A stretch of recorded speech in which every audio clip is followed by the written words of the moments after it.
Muchas gracias por madrugar. Bueno, antes que nada agradecer a la Sociedad Argentina de Hematología y a EJA y al Comité Científico por invitarme a dar esta charla. Esta sesión del Simposio Educacional de EJA y SA va a estar formada por dos charlas, una de mi parte y otra por el Dr. Bullinger. Vamos a empezar con la primera, que es la mía. La mía se trata sobre terapias dianas en pacientes con leucemia mieloblástica aguda no aptos para tratamiento intensivo. Estos son mis conflictos de interés. Y bueno, un poco a forma introductoria, sabemos que durante más de 40 años, francamente, tratar a la leucemia mieloblástica aguda ha sido más que frustrante. Estas son curvas de sobrevida del MD Anderson, publicadas recientemente, donde muestran cómo desde el 70 hasta pasado el 2010, las curvas de sobrevida, tal vez en pacientes menores de 60 años, han mejorado relativamente, sin duda, gracias a los tratamientos de sostén. Sin embargo, en pacientes mayores de 60 años, estas curvas no han sido, no han tenido grandes beneficios a lo largo de los años. Sin embargo, a partir del 2017, o creo que previamente, creo que dos puntos importantes han modificado la visión del tratamiento de la leucemia mieloblástica aguda. Uno, entender la heterogeneidad de la leucemia mieloblástica aguda, y otro, también comprender que la mediana de edad al diagnóstico de estos pacientes supera los 65 años, de hecho es entre 67 y 70 años, y que más del 50% de los pacientes diagnosticados en un año van a tener más de 60 años. Sin duda esto creo que ha llevado a un cambio en el paradigma del tratamiento de la leucemia mieloblástica aguda. Con respecto a la heterogeneidad de la LMA, podemos ver un trabajo publicado por el Dr. Bullinger, que vamos a poder seguramente tener el placer de escucharlo posteriormente, donde nos muestra que más allá de ese blasto, ese blasto es la punta de un iceberg que, tiene por debajo un sinnúmero de alteraciones moleculares. Estas alteraciones moleculares, sin duda su incidencia se modifican a lo largo de las edades y tal vez en pacientes añosos tenemos estas alteraciones moleculares de peor pronóstico, como ser TP53, AXL1, y francamente tenemos que empezar a ver a la LMA como distintas entidades o subentidades dentro de una misma patología. Y todo este cambio de paradigma ha llevado a ampliar nuestro algoritmo de tratamiento. Esto lo tenemos gracias a la evolución y que han aparecido nuevas moléculas, porque necesitábamos algo más allá del 7.3. Y sin duda hemos cambiado y hemos tenido un abanico mucho más amplio. En una primera instancia, tal vez en pacientes FIT, que pueden, combinando el clásico 7.3 con nuevas drogas target, pero también dos instancias importantes que es lo que vamos a desarrollar a lo largo de la charla. Una, la evaluación adecuada del paciente y la comprensión del perfil molecular de la patología. Y por otra, un capítulo nuevo en el tratamiento de la LMA, que es el tratamiento de los pacientes no elegibles a quimioterapia intensiva. Con respecto a la evaluación del paciente, tenemos distintas variables: edad, performance, el haber estado expuesto a quimioterapia o radioterapia previamente. Existen varios scores, entre ellos podemos nombrar el score de los criterios de Ferrara, que se utilizan primordialmente en casi todos los trials que vamos a ver posteriormente, donde tenemos 9 variables a tener en cuenta y francamente el paciente que tenga alguna de estas variables no va a ser fit para recibir una quimioterapia intensiva. Sin embargo, creo que para decidir el tratamiento, y esto creo que es el futuro o el presente puntualmente, tenemos que balancear las características del paciente, o sea, el fitness clínico, versus el fitness biológico de la enfermedad. Y sin duda esto es lo que nos va a llevar tal vez a tomar una decisión sobre las distintas terapéuticas.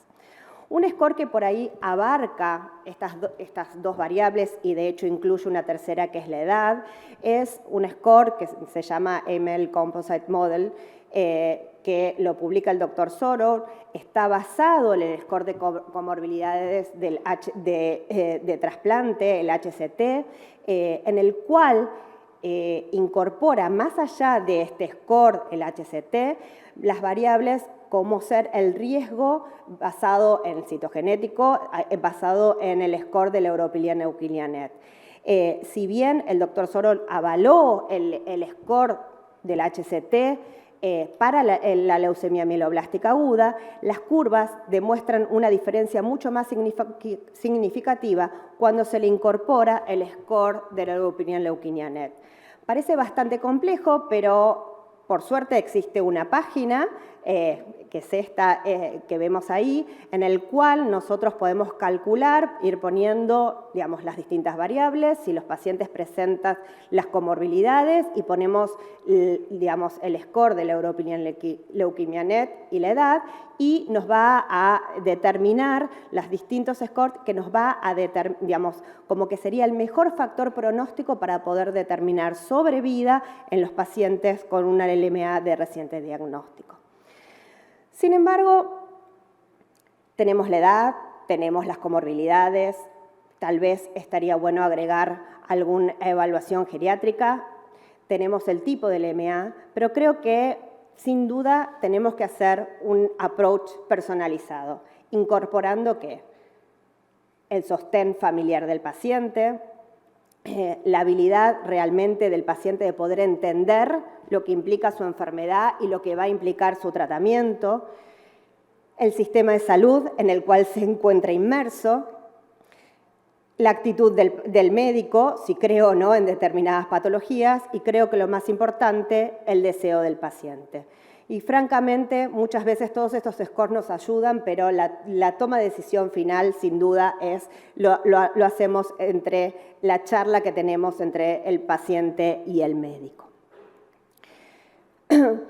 Metiéndonos un poco en las nuevas alternativas terapéuticas, como les dije, se abrió el abanico en el algoritmo de tratamiento de los pacientes no elegibles a quimioterapias intensivas y con el advenimiento de distintas drogas hemos tenido una combinación de distintas moléculas en las cuales se pueden utilizar para estos pacientes. ¿Qué es lo que teníamos hasta ahora?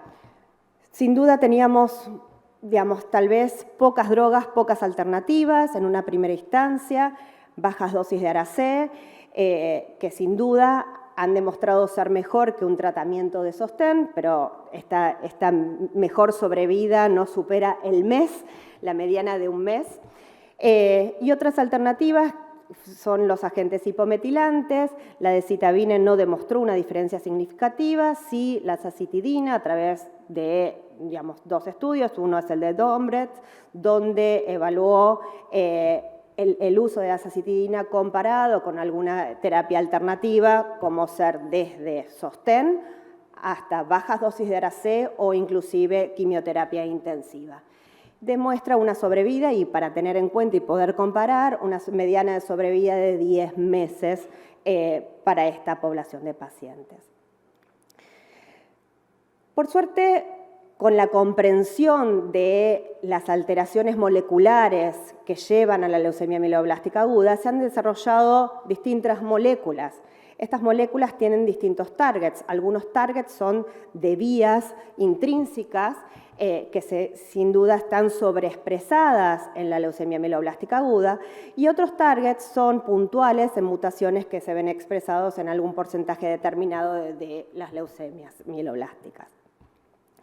Vamos a empezar a ir desarrollando cada una de estas moléculas. La primera, que todos conocemos, que ha sido, digamos, que ya es utilizado tanto en Estados Unidos, Europa, inclusive en Latinoamérica y Argentina, es el venetoclax. El venetoclax es un inhibidor del BCL2. El BCL2 se encuentra sobreexpresado en células leucémicas especialmente en células leucémicas quimioresistentes, y al inhibir el BCL2 se liberan determinadas proteínas como son el BAC y el BAX, que se van a adherir a la membrana externa mitocondrial y activar la vía de las capsasas,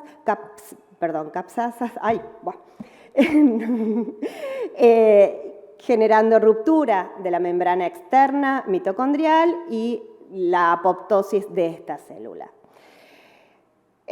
El venetoclax sabemos que en forma, digamos, de monodroga no tiene una actividad tan efectiva en la leucemia mieloblástica aguda, sin embargo, combinado con agentes hipometilantes o con bajas dosis de ARA-C, ha demostrado buenas respuestas. Si bien fue aprobado a través de estudios pivotales fase 2, los estudios fase 3 fueron los que confirmaron este beneficio. Y de estos estudios tenemos el más relevante, que es el VIALE-A. El VIALE-A es un estudio prospectivo fase 3 que compara el uso, digamos, de azacitidina con venetoclax comparado con una rama control de azacitidina más placebo. Este estudio randomizó 2:1 e incluyó pacientes mayores de 75 años o mayores de 18 años con alguna comorbilidad según el score de Ferrara. A tener en cuenta, excluyó pacientes con mielodisplasia que habían recibido previamente hipometilantes, pacientes con leucemia promielocítica o con core binding factor y también pacientes que presentaban previamente neoplasias mieloproliferativas. Estas son las características de la población. La mediana de edad fue de 76 años en ambas ramas. El 75% de los pacientes presentaban una LMA de novo.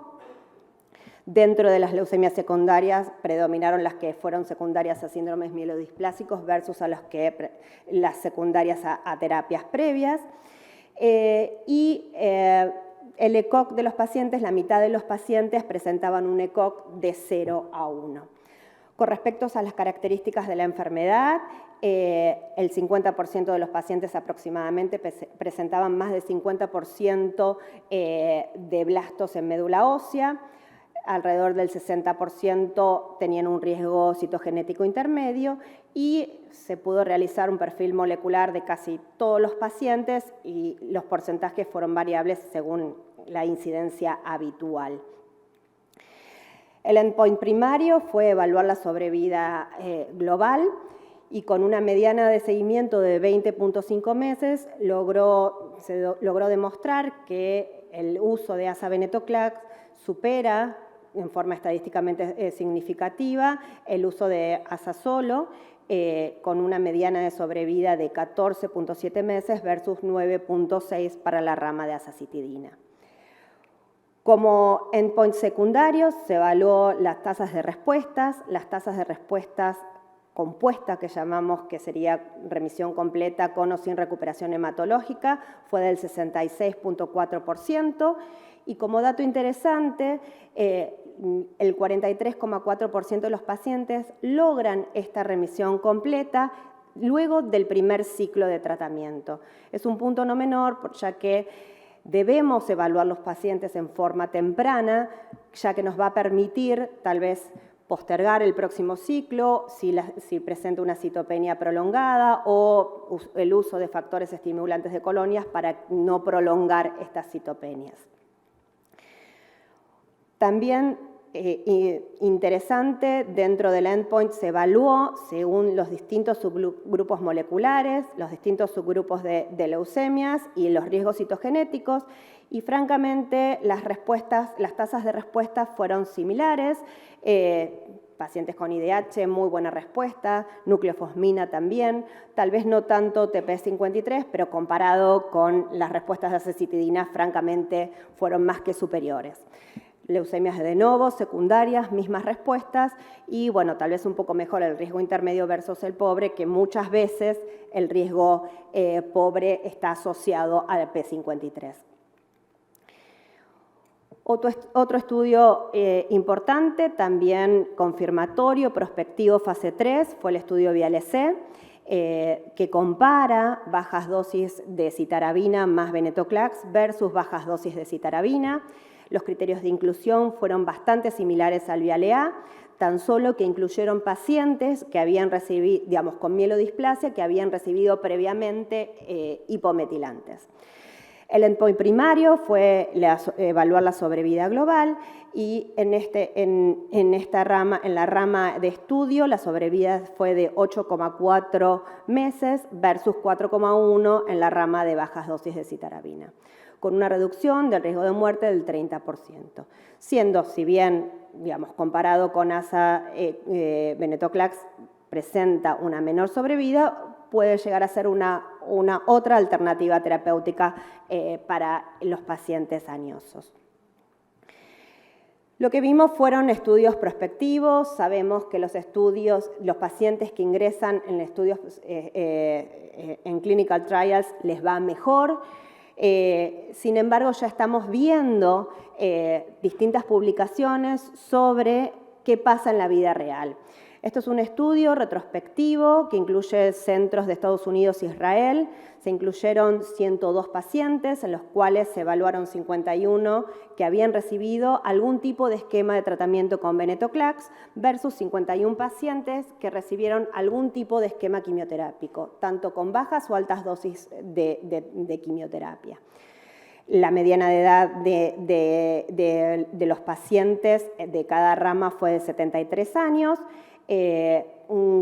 Arriba del 50% presentaba un riesgo citogenético adverso. Y las tasas de respuesta fueron bastante similares a los estudios, al estudio VIALE-A, inclusive, con 68% de respuesta en los pacientes que habían recibido algún tipo de esquema con venetoclax, con un impacto en la sobrevida global francamente más que buena, con una mediana de 24 meses versus 8,7 meses en la rama control. Nosotros también tenemos nuestra vida real. Este es un trabajo que presentó la doctora María José Mela Osorio en representación del grupo de la subcomisión de leucemias agudas en el Congreso, una presentación oral que fue el día miércoles, y evaluamos, basados en la base de datos que logramos a partir del reporte de 19 centros argentinos, que incorporamos 1.161 pacientes, hicimos un subestudio sobre 53 pacientes que habían recibido algún tipo de combinación de venetoclax con hipometilantes. Eran pacientes en primera línea y en terapias posteriores, segunda o tercera línea. Las tasas de respuesta fueron más que buenas. Pacientes que recibieron ASA más hipometilantes en primera línea fue de 62% y en otras líneas posteriores fue del 50%. Las curvas de sobrevida tal vez no fueron tan buenas. Sin duda tenemos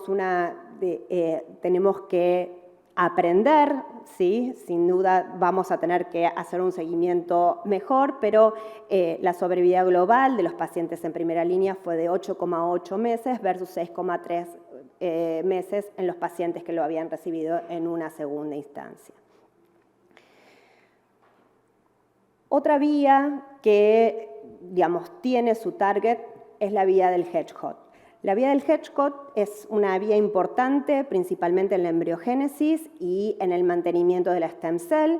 Su actividad va disminuyendo a lo largo de la vida y tal vez su sobreexpresión se ve nuevamente en las células leucémicas. La inhibición de esta vía va a generar un stop en la proliferación de los blastos y aumentar la apoptosis de los mismos. El Glasdegib es inhibidor de esta vía. Y esta droga también tiene distintos estudios, y el más relevante es un estudio fase 3, donde lo combinan con bajas dosis de ARA-C y lo comparan con la rama control de bajas dosis de ARA-C más placebo. Es un estudio bastante similar al estudio VIALE-C, sin embargo, incorpora pacientes menores, mayores de 55 años, y como dato importante, no solamente incorpora pacientes con leucemia mieloblástica aguda, sino que también incorpora pacientes con mielodisplasias de alto riesgo. si bien los pacientes que, digamos, se permitían ingresar pacientes mayores de 55 años, la mediana de edad fue de 77 y 75 en las distintas ramas. Las tasas de respuestas fueron alrededor del 20% y, digamos, el endpoint primario también fue evaluar la sobrevida global, demostrando una sobrevida de 8,8 meses versus 4,9 meses en la rama de bajas dosis de citarabina. Y yendo a los inhibidores puntuales de mutaciones, tenemos las mutaciones de IDH1 y IDH2. Sabemos que aproximadamente el 10% de las leucemias mieloblásticas agudas van a tener una, digamos, o IDH1 y el 10% al 15% IDH2. Esta mutación de cualquiera de las dos enzimas va a generar una acumulación de la 2-hidroxiglutarato que va a impactar en distintos genes asociados con la epigenética, primordialmente asociados con la metilación del ADN. Y estas drogas fueron aprobadas en Estados Unidos puntualmente basados en un estudio fase 1B, en el cual, en el caso del ivosidenib, que es el inhibidor del IDH1, fue evaluado en dos poblaciones, una población de pacientes con LMA recaídos y una población con LMA de novo. Incluyeron pacientes mayores de 18 años con un buen ECOG y que tenían que tener documentado obviamente la mutación del IDH1. En los pacientes digamos, que fueron recaídos, sin duda la mediana de edad fue menor, tal vez en pacientes de novo la mediana de edad fue mayor. La mayoría, digamos, alrededor de más del 60% presentaban leucemias mieloblásticas de novo y las curvas de sobrevida son relativamente interesantes. Nuevamente ese 8,8 meses de mediana de sobrevida global. Las tasas de respuesta rondan un 30% y tal vez en pacientes de novo un 35%. Y como dato interesante, los pacientes que logran remisión completa hematológica, si bien les va inclusive mucho mejor los pacientes que logran remisión completa con negativización del IDH, pero sin duda la sobrevida global de estos pacientes fue más que interesante, una mediana no alcanzada de sobrevida y una sobrevida 18 meses del 50%. Con respecto a la inhibición del IDH2, el enacidenib es la molécula puntual que inhibe esta enzima, esta mutación, y su aprobación se basó en un estudio, también fase 1B, que incorporó tan solo pacientes recaídos o refractarios. La mediana de edad, fue un estudio fase 1B, por lo cual se incorporó distintas cortes con distintas dosis. La dosis seleccionada fue de 100 miligramos día. La mediana de edad igualmente siempre superó los 65 años, 67 en esta corte y 70 en todos los pacientes. Sin duda eran pacientes que habían recibido bastante quimioterapia previamente y nuevamente, el endpoint fue evaluar sobrevida global, demostrando una sobrevida global de 9,3 meses para toda la población y en los pacientes que logran remisión completa sube a 19,7 meses la mediana de sobrevida. Y por último, ya estamos casi en tiempo, tan solo no podemos dejar de nombrar los inhibidores de FLT3. Nosotros sabemos que el FLT3 es una tirosinclinasa transmembrana que presenta distintos tipos de mutaciones, la más frecuente es ITD, pero también se encuentra la TKD, y que sin duda esta mutación va a llevar una actividad intrínseca de esta tirosinclinasa, llevando a la persistencia de la sobrevida del blasto y la proliferación. Conocemos ya todos los inhibidores, sabemos que con quimioterapia intensiva, con la midostaurina ha demostrado una, digamos, sobrevida mayor comparado con el uso de 7Ts. Sin embargo, para los pacientes añosos se ha intentado combinar todos los tipos de inhibidores de tirosinquinasa con hipometilantes. Estos son todos los estudios que se llevaron a cabo. Son estudios fase 1, fase 2, que combinaron sorafenib, midostaurina, el quizartinib. Sin embargo, las tasas de respuestas no fueron muy favorables, ni tampoco hubo gran impacto en la mediana de sobrevida. Tal vez el estudio más prometedor, el estudio fase 3, que comparaba el gilteritinib más azacitidina versus azacitidina sola. Este estudio se estaba llevando a cabo actualmente. Sin embargo, en una evaluación interina, el sponsor determinó que no habían alcanzado los endpoints establecidos y se suspendió este estudio. Por lo cual, no podemos tener certeza de la combinación de inhibidores de FLT3 con hipometilantes. Tal vez por ahí necesitamos un triplete en lugar de una combinación de 2 drogas para poder actuar adecuadamente en los pacientes con LMA con FLT3 mutado. Esto es un estudio publicado este año por el grupo del MD Anderson. Son muy poquitos pacientes en el cual combinan decitabine a dosis de 20 miligramos metro cuadrado día por 10 días más venetoclax, y se le permitía incorporar, digamos, cualquier inhibidor de FLT3. Son muy poquitos pacientes, 12 pacientes con diagnóstico reciente del LMA, 13 pacientes con leucemia refractaria o recaída.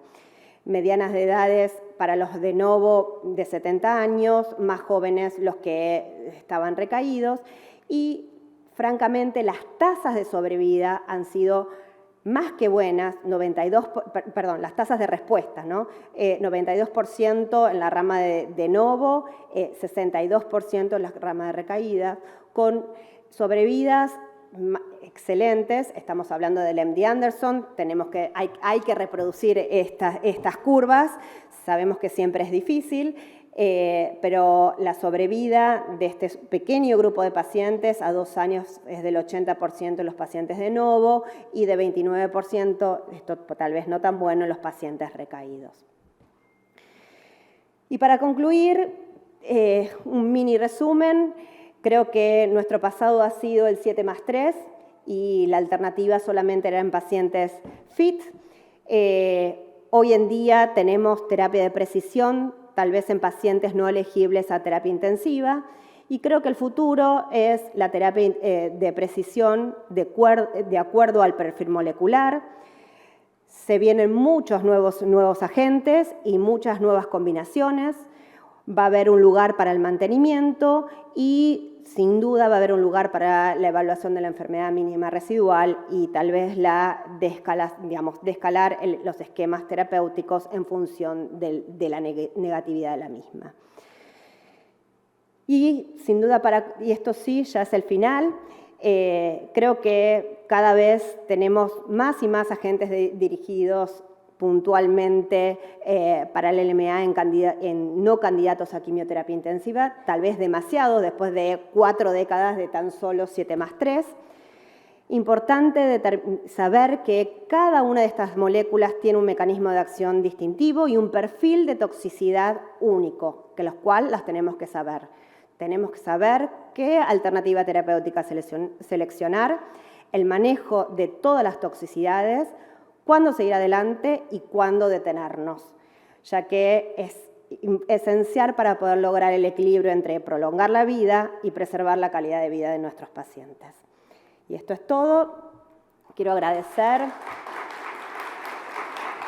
en primera instancia al super equipo del Austral, que es un privilegio pertenecer, y también a la subcomisión de leucemias agudas, que hemos logrado a través de la pandemia juntarnos y producir, creo que bastante para este congreso. Ha habido más que, digamos, 5 o 6 presentaciones orales, de las cuales una va a ir a plenaria el día de mañana. Muchas gracias.